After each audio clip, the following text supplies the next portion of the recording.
everybody, I'm Pia from Stitches and Scraps, and today I want to talk to you about how to do a slip stitch ribbing. And I have a little sample worked up here. You can see that it's a very stretchy fabric, and it stretches this way.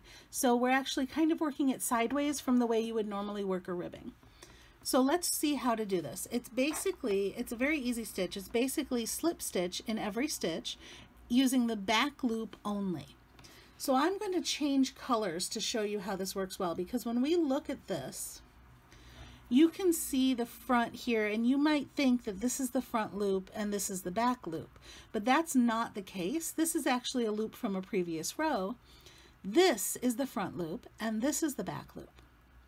So you're going to see how that works when we change colors, because you'll see very clearly which colors are or which loops are from which rows.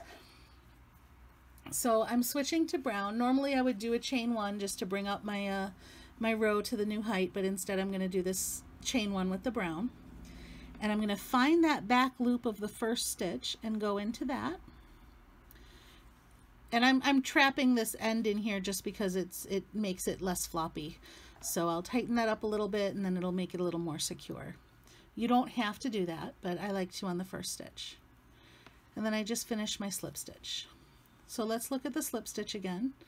Okay, insert your hook and pull up a loop, and then pull that loop through the loop that's on your hook already.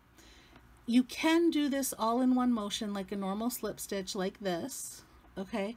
But I find it harder to control the tension that way. I find it a little easier if I hesitate in the middle. So I pull up a loop, hesitate for a second, and then pull it through. And that just gives me that extra second to even out my tension. So let's go through the rest of this row pretty quickly, because I want to show you what it looks like on the other side. And again, I'm only working into that back loop every time. You can see when I hesitate, I'm actually changing my grip a little bit too. It's all, whatever comes naturally to you is fine, as long as you're able to control the tension. You want these stitches nice and even and not too tight. If they're very tight, they're very hard to work in on the next row. The other thing is, when you get to the end, if you have trouble seeing where the last stitch is, you may want to mark the first stitch of each of your rows so that you can find it easily on the next time around. This is the last stitch of the row. And you can see this little loop here is actually from the chain one. So this stitch is the last stitch, and I go in there and do my slip stitch. And that is one row. It looks really nice and clean on the front. So when you change colors, you're always going to want to do that on a right side row, because this is how it looks on the right side row. Unless you want it to look like this, where there's that weird line in the middle, right? Remember how when we looked at the front, we looked at a row like this, and we thought this might be the front and that might be the back loop? Well, you can clearly see here that that's not the case, because this is not the front loop of the row we just did, because it's the wrong color. This actually came from a previous row. This is the front loop, and this is the back loop of the row we just did. So one more time as we go across, we're going to chain one and then turn, okay? And now this first stitch is very easy to pull it too tight when you're doing that chaining and turning. So if you need to finagle it a little bit to find it, that's okay.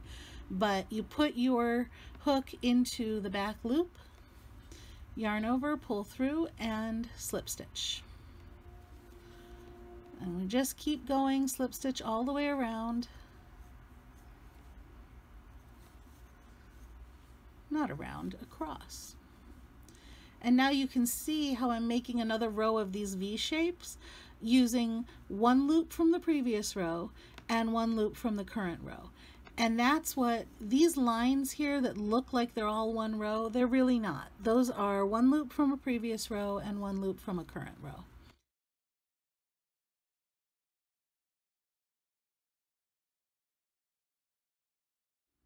And there you go. That's how you do slip stitch ribbing. This is the back, and this is the front.